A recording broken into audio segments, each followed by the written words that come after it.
Tila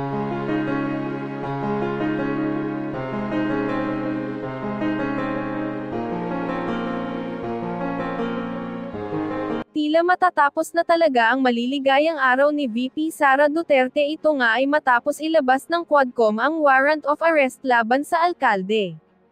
Ayon sa balita, matapos umano na makarating kay VP Sara na ihahain na ang warrant of arrest, agad nga daw nitong tinakbuhan ang mga pulis at patuloy pa rin daw itong nagtatago magpasa hanggang ngayon. Narito panoorin ang buong video kung saan nga ba pupulutin si VP Sara.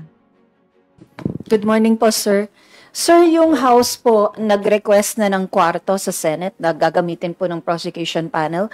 Meron po bang preferences yung prosecutors, and kapag in-inspect po ni Section, sasama po ba kayo? Well, sa ngayon, nandun pa lamang po kami sa pag-request ng kwarto para at least maging work area po nung magiging team natin para tuloy-tuloy po ang ating preparasyon at para syempre ma-familiarize na rin doon sa area. And at the same time, medyo meron na rin kaming kwarto no, na para at least kung saan yung mga staff namin ay maglalagi at magiging work area na rin po nila. Sa ngayon, inaantay pa po namin yung response from the Senate para at least malaman po namin kung ito po ay kanila mabibigyan po agad ng aksyon. Sasama po kayo, sir? Siguro, kung may available po sa amin, pwede naman pong sumama. Opo. Sir, nabanggit nyo na yung mga staff nyo nagtatrabaho rin. Yun po bang secretariat ng prosecution panel, ongoing yung pagsala nila ng mga, kasama po ba sila sa sasala ng mga attachments dun sa impeachment complaint, yung mga magiging documentary evidence, like yung acknowledgement receipts po ng confidential funds? Yung trabaho po ng staff namin, ng secretariat, ay para mapabilis po yung aming mga trabaho. Yes, kasama po yun, kasama rin po sa mga research na mga batas na kailangan po namin. At yun, magiging backstop po namin sila. Sila po yung magsisilbing backstop po namin para mas mapabilis po yung trabaho namin. Sir, may mga rumors po ng ICC warrant of arrest. How will this impact the impeachment? Sa amin po, tuloy-tuloy pa lang man po ito. Sa akin pong paniniwala, separate naman po kasi yung ICC kung kay Presidente Digong at iba naman po dito po kay Vice President Sara Duterte. Sa amin naman, regardless kung meron pong ICC o wala, basta't sa amin pong hanay, tuloy-tuloy lang po ang aming trabaho. Pero hindi po ba, sir, nabanggit din si Vice President Sara doon sa EJK case? Na may alam siya about the killings when she was mayor of Davao City? Well, kung kasama siya doon sa warrant, medyo, kasi siyempre pagka ito ay na-implement nila, dadalhin sila sa Hague. Kung hindi po ako magkakamali, medyo maantala po to. Thank you po, sir. Thank you, Tina. Next, Sandro Chona from Billionario TV.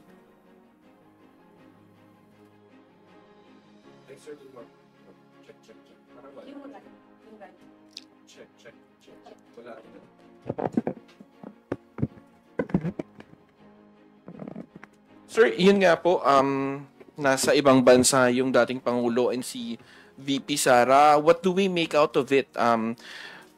As yung bilang chairman nga po ng Blue Ribbon Committee conducting yung itong mga ginagawa natin preparations for the impeachment, and as a congressman, ano pong, how do we make out of it na nandun sila ngayon? Sa ngayon, nananatiling rumors pa rin to dahil wala pa naman talagang nagkukumpirma kung talagang meron na warrant na na-issue. So sa amin naman, ayaw naman namin mag-rely lamang dito. Basta't insofar as we are concerned, tuloy lang po yung aming pag-aaral, tuloy lang po yung aming trabaho. At nabanggit nga po kanina, nabanggit din si VP Sara doon sa possible ongoing sa ICC.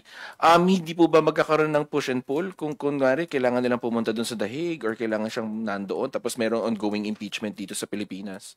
Well, kagaya po nang nabanggit ko, kung sakasakaling ganun po, I think kung gano'n na mangyayari, magkakaroon po talaga ng pagka-delay or magkakaroon tayo ng medyo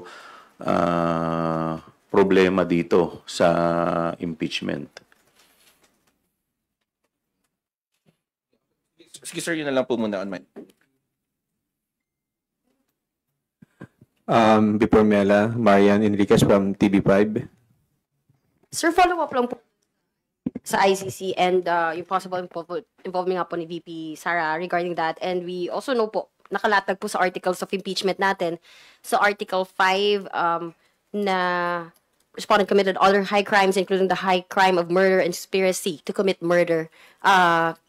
Yun nga po, regarding po doon sa EJ case, gaano po kalakas? For example, ito magiging yung kaso po natin dito.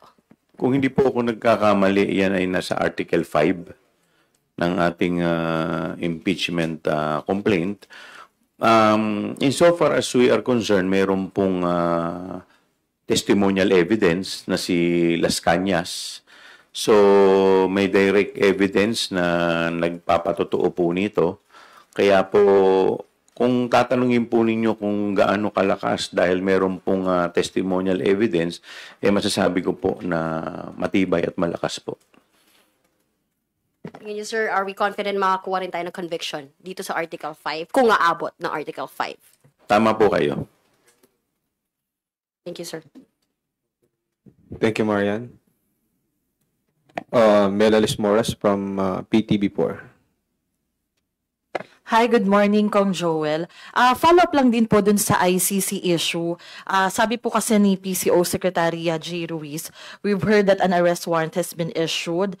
Though nasabi nyo nga rin po na we're waiting for the final confirmation. And sabi nga, the government is prepared for any eventuality. Malacanang has assured cooperation with Interpol if the ICC issues an arrest warrant. Ano pong masasabi nyo dito nga sa palace statement na ito? Well, kung totoo nga po na meron po kasi tayong legal and diplomatic obligation na dapat po nating sundin. Kung hindi po ako nagkakamali, bagamat hindi tayo winidraw na natin ang ating membership sa ICC, pero tayo po ay parte pa rin ng Interpol. In fact, nung tayo po ay hinanap po natin si Alice Guo sa ibang bansa, ay humingi rin tayo ng tulong at suporta sa Interpol. Kaya hindi naman po maganda na tayo ay tataliwas dito. Dahil kung tayo po ay nangangailangan, sila naman ay ina-accommodate tayo. Kasi miyembro po tayo nito. Opo. Pero sir, just to be clear lang po, actually follow up na rin po sa unang mga naging tanong. Paano nga po kung magkaroon ng, ano lang po yung magiging just give us a walkthrough po kung magkakaroon nga talaga ng arrest warrant at kung sakali nga na ma-arresto rin, yun nga, magkakaroon po ba ito ng epekto sa impeachment proceeding given na si dating President Rodrigo Duterte, kasama rin siya sa mga pinangalanan na, sa mga sinabi noon na susuporta dito nga sa team ni VP Sara na harap sa impeachment? Insofar as si President Digong, tingin ko naman ang kanyang participation is pagiging abogado. So sa tingin ko naman marami pa silang battery of lawyers na haharap dito. So sa tingin ko hindi naman ito magiging kawalan. Pero insofar as si VP is concerned, ibang usapan po yun dahil siya po yung ating subject nito pong impeachment complaint. But po pwede naman po itong umusad dahil unless of course kailanganin ng kanyang presensya. Pero kung hindi naman po pwede naman po itong umusad, itong impeachment trial. Okay, and another question lang po, since ito ay nagsimula sa mga pagdinig ng House Committee on Good Government, recent findings show nga that names like Pia Piatos Lim, Renan Piatos, and Xiaomi Ocho were listed as beneficiaries of VP Sara's confidential funds, but these names do not exist in official records. And si VP Sara, kailangan pa rin niyang maglabas ng list, ng full list dun nga sa beneficiaries ng confidential funds. Ano pong masasabi niyo, Reed? Well, ito nga yung pagpapatunay na mas lalo to lumalakas po yung ebidensya natin. Ito ay magiging parte At parte po ito ng ating articles of impeachment. At again, mananatili pa rin po yung katanungan kung ito po mga ito ay fictitious name, saan po napunta yung pera? Opo. Sorry, last na po talaga. Pahabol na lang po. Kailan po yung susunod na meeting ng prosecution panel at ano na po yung, kumbaga nasa na po yung development ng mga pag-uusap po ninyo? Bukas. Hindi. Nasa na po yung development? Patuloy pa rin po, no? Kagaya nung nakaraan, hinati-hati na po yung articles kung saan po ang bawat isa ay may mga assignment. And at the same time, pinag-aaralan yung mga substansya ng bawat article at kung ano pa yung mga possible na mga legal issues na amin pong kakaharapin. Sir, Thank you, Mela. Marian? sir, nabanggit niyo na po na pinaghati-hatian na po yung mga articles of impeachment. Kindly elaborate lang, sir, sa inyo. Sino yung articles 1, 2, 3, 4, 5, 6, 7. Thank you, sir. Sa akin po, 2 at saka 3. Yung confidential fund at saka yung sa bribery. Kung hindi ako nagkakamali, si Congressman Lawrence at saka meron pang isa dalawa yun eh. Hindi lang akong sure kung si Kong Rog or kasama ko si Kong Rog. But definitely kasama ko si Kong Akop at saka si Congresswoman na Jinky. 5. Sa 2, 5. 3 sa 3. Sir, hindi ba kayo po ako?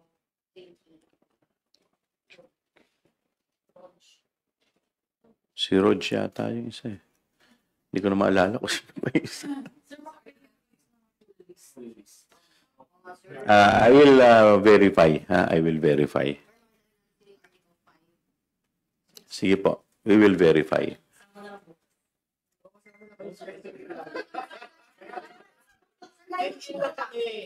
Baka kami mag-ambush, intro lang. Sitlers. Sige na, sir. Tapos tasking lang bukas, sir. Asking. Very generic. Sige, tingnan natin ha. Thank you so much, sir. On the record. Close door. Sir, magkikita yan saan?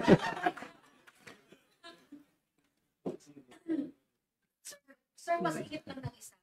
Pag pinatawag po sa The Hague si VP Sara, does that mean hindi pwedeng magkaroon ng impeachment trial? Stop muna. Sa akin po paniniwala, tuloy-tuloy naman ang impeachment trial unless of course hingin yung kanyang presensya. So, kung kinailangan yung kanyang presensya, dun medyo siguro magkakaroon ng problema. Kasi kung wala naman po siya, kung hindi naman po siya uma-attend, po pwede po kasi nakalagay po sa rules na i-enter po na not guilty. So, pwede pong tumuloy pa rin po. Unless siya, sir, yung Siya yung mismong magte-testify. kailanganin. Siya po Opo. yung kailanganin. Kasi normally, like for example, sa second at saka sa third, tingin ko puro documentary evidence lang po yan eh. Meron din mga testimonial, pero may mga iba po kaming hinahandang mga testigo na tingin ko sapat naman at hindi naman kailangan si VP. Thank you. Ilang witnesses yun, sir? Sorry. Ilang witnesses yun? Ha? Doon sa, 2M3, sir. Yung sinabi nyo na may ilang testimonial Sa 3, evidence. siyempre, nandiyan na yung, definitely, nandiyan na yung 3 or 4 yun. From OVP and DepEd, sir. DepEd yung sa 3 eh. Thank you, sir. Thank you. Ed Galvez from FEBC Network News. Sir, good morning. Sir, doon sa issuance ng ICC arrest order, kumpirmado man o hindi, pero wala jurisdiction ng ICC sa Pilipinas. Tapos sabi ni former President, magpapa-aresto siya kung Philippine Authority ang aaresto sa kanya. Sir, magkaiba po ang warrant of arrest sa jurisdiction. Pwede po bang tanggihan ito ng Justice Department or bound by our legal and diplomatic obligation na mag-respond sa ICC order? Meron tayong diplomatic obligation dyan eh. In fact, ginamit nga natin yung Interpol nung hinanap natin si Alice Guo, kung hindi po ninyo, kung marirecall po ninyo, at humingi tayo ng tulong sa kanila, bound po tayo dyan.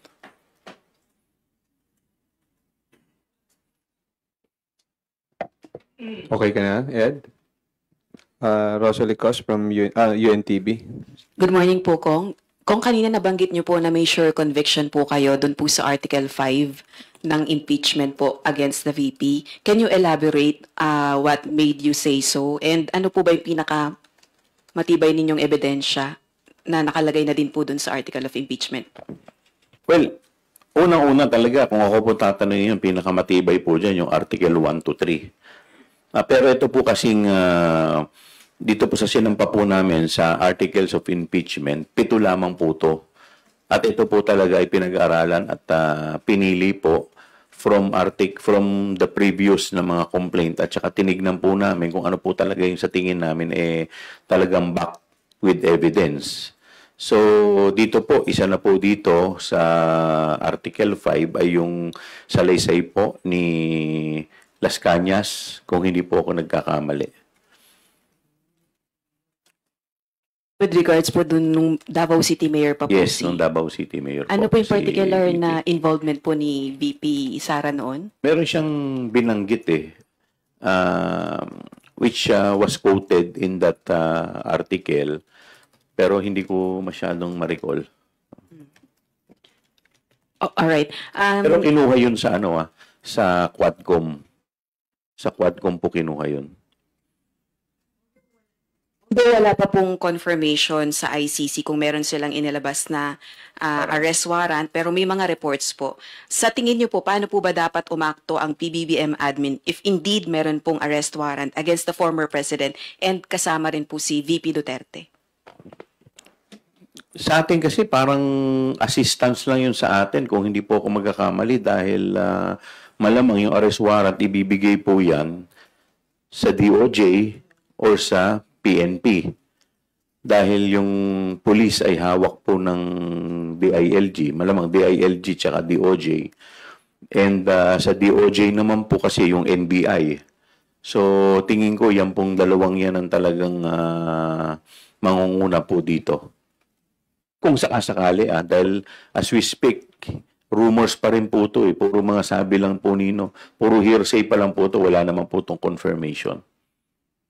But do you think the law enforcement agencies kailangan agad-agad or immediately dapat ipatupad nila yung arrest warrant against the former president and also the VP if indeed may ICC arrest warrant? Tingin ko, hindi naman, although wala nakalagay dyan na forthwith, no? So, pero sa tingin ko dapat ipatupad to kung talagang meron dahil ang nangunguna po dito is yung international community na international criminal court. So, tayo naman assistance lang. Ano po yung reaction niyo naman po sa pagsama ni VP Duterte sa tatay niya outside the country amidst the impeachment complaint against the Vice President? Hindi natin alam kung yun po talaga ay yung biyahe nila doon dahil nga po sa talagang official, dahil sa mga OFW o dahil nga sa may nagsisirculate po na rumors about this arrest warrant. But it is quite noticeable, no, until now ay wala pa rin yung ating dating Pangulo.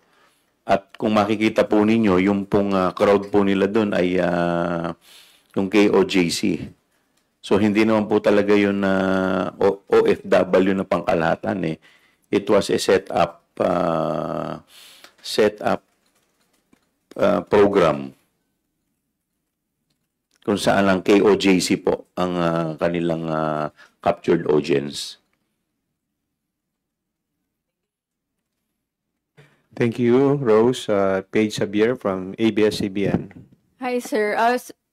Follow up lang sa question ni Ate Rose. Kasi nung sa same event sa Hong Kong, nabanggit ni VP Sara na yung halalan 2028, tapos nag-cheer yung mga tao. May response po ba kayo doon? Kasi alam natin dati sabi niya hindi siya magsasalita about her plans, pero ngayon biglang nagjo-joke na naman siya. May sagot ba kayo doon, sir? Ano ba sinabi niya? Hindi ko... Sabi niya, sir, at sa susunod na halalan sa 2028, tapos nag-cheer. Tapos sabi niya, hindi, joke lang, wala muna.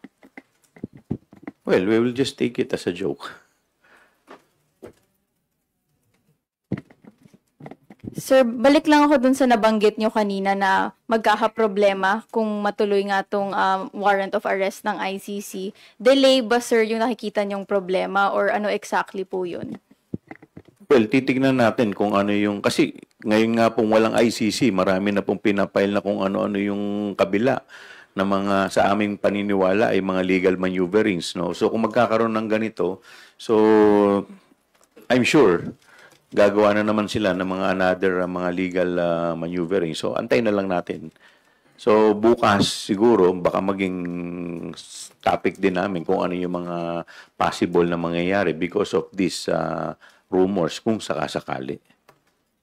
Sir, in case nga ipatawag siya dun sa ICC at hindi siya maka-attend dito, possible ba na through video call na lang siya, video conferencing siya kung kailangan niya rin magsalita dito at magsabay? Papayagan niyo ba yun if ever? Pag-uusapan namin siguro. Thank you, sir. At saka, ang pagkakaalam ko, di ba, isa sa mga sinasuggest ni Senate President is yung judicial affidavit. So, siguro, pag-aaralan din namin kung sakasakaling mangyari ito, baka sa ganitong pagkakataon, kung ano magiging epekto. Thank you, Paige. Marian Enriquez from TV5. Sir, follow-up lang po doon kasi may statement din po si FPRRD doon sa Hong Kong po the other day. And sinasabi niya regarding nga po doon sa drug war, no? Anong kasalanan ko? Ginawa ko naman ang lahat sa panahon ko para may konting katahimikan at mapayapa ang buhay ng Pilipino. Ang problema nito, ICC, ako daw yung pumapatay. Sir, mupurin po kayo doon sa Quad Committee.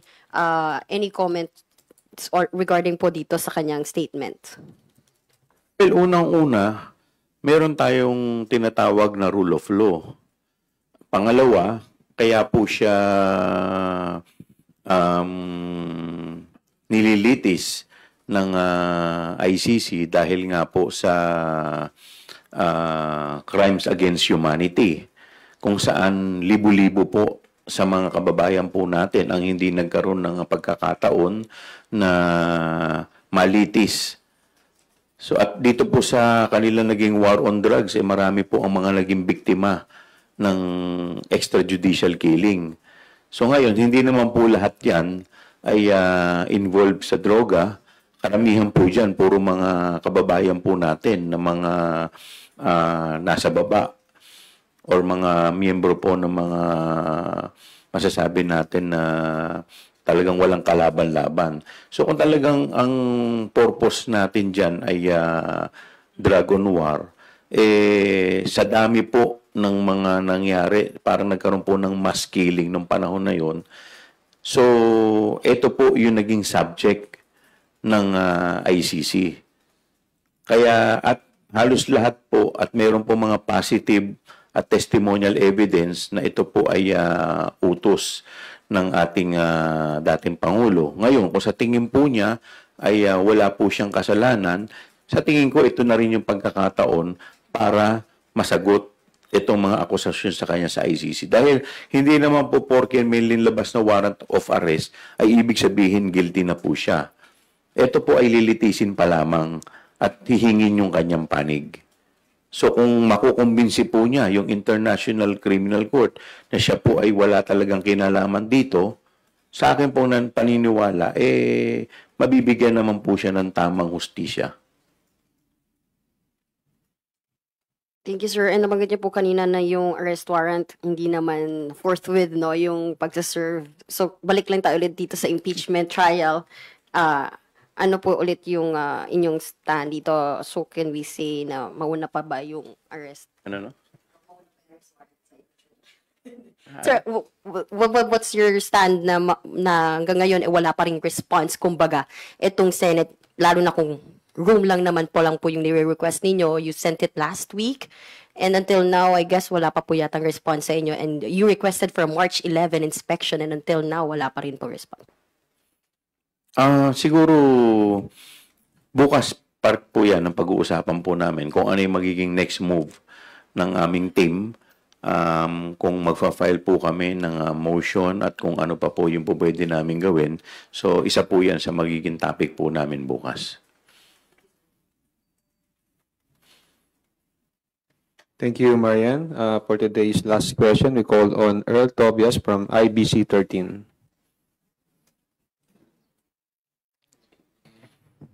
Good morning, Kong Shua. Sir, balikan ko lang yung kay VP Sara. Would you say na in terms of legal implications, so parang loophole na pwedeng magamit ulit ni VP Sara yung ICC dilemma if in case na kasama siya sa pagsamon para umiwas sa impeachment trial? Well, hindi ko sinasabing gano'n, but as we speak, ngayon po, yung pagsisimula pa lamang po ng ating impeachment, nag-file na po sila ng petition for certiorari. So marami po kasi mga legal maneuverings na ginagawa ang kanilang parte. Samantalang dati sinasabi nila na handang-handa na silang harapin ito at parang as if kinumpara pa niya ito sa magjowa. 'Di ba? Pero ngayon, lahat ng mga legal maneuverings para ma-delay o maantala itong impeachment trial ay ginagawa po nila. So ako naman ina-anticipate ko lang yung mga po pwedeng gawin nung nasa kabilang panig. Kaya siguro maganda rin itong mga development na ito, magiging parte din po to ng mga mapag-uusapan po namin para mapaghandaan din po namin kung ano yung mga magiging legal implications po nito sa future. Thank you, sir. Last question na po, Kong. Nung nakaraang linggo, inusisa ng House Basic Education Committee yung ghost beneficiaries sa senior high school voucher program. And na-discover na parang way back 2021, there have been several private schools na na-terminate na because of the problem. And until now, DepEd is internally investigating. Kasama rin po ba yun sa maaari natin questionin kung nasan yung pera o kung paano nangyari na tumagos yung ganong parehong pamamalakad during VP Sara's tenure as the Secretary of the department po? Well, hindi po kasi siya kasama dun sa complaint eh. So I'm sure pagdating po kasi ng pre-trial, ililimit lang kasi yun kung ano lang yung mga nakasaad dun sa complaint. So siguro sa ibang venue yan, sa ibang venue. Well, kung in the event po na si VP Sara ay ma-impeach, mau-open na eh. So, po pwede na siyang makasuhan ng ibang mga kaso, may criminal or civil o kung ano pa man. So, siguro, kung sakasakaling mapapatunayan na meron din siyang kinalaman dyan, po pwede rin siyang makasuhan dyan. Last po, Kong, reaction lang na merong alleged ghost beneficiaries for the senior high school voucher program na suppose nagagamit ng mga students po. Anong masasabi niyo lang kung na merong ganong issue na may mga estudyante na hindi mapatunayan na nakikinabang dun sa voucher? Siyempre, nakakabahala to dahil unang-una, isa na nga sa mga problema natin ngayon ay pondo para sa edukasyon, and yet hindi pa nagagamit yung pondo na meron tayo. So aminin naman po natin, yung pondo po natin ay talagang hindi naman sapat para sa ating pampublikong mga estudyante. Kung ito ay hindi pa magagamit ng maayos, lalong kawawa po ang mga kababayan po natin. Sorry, but we will still call Sandro Chona from Billionaire TV. Sir, sorry. Kulitin ko lang kayo, sir. Kung may maipapayo kayo, kasi amid all the rumors na may warrant, na kayo tumakas daw, kaya nasa Hong Kong, with all of these things, kung papayuhan nyo yung dating Pangulo at si VP Sara, would you recommend na umuwi sila, o doon na sila, o paano po ba? Well, ako naman po kasi hindi naman ako, I don't think I'm in the position to advise them. Pero tingin ko, dahil parehas naman po silang abogado at sinasabi po nila na wala naman po silang kinalaman dito, so kung totoo naman po ang paniniwala nila na wala naman po silang kinalaman dito, siguro mas maganda na harapin po nila ito nang sa ganon maipahayag po nila yung kanilang side. Opo, at isubmit nila yung sarili nila para nang sa ganon ay malinis din yung kanilang mga pangalan. Thank you, Sandro. Before we conclude, sir, can we hear your final remarks? Sir, your final remarks. Maraming salamat po sa inyo.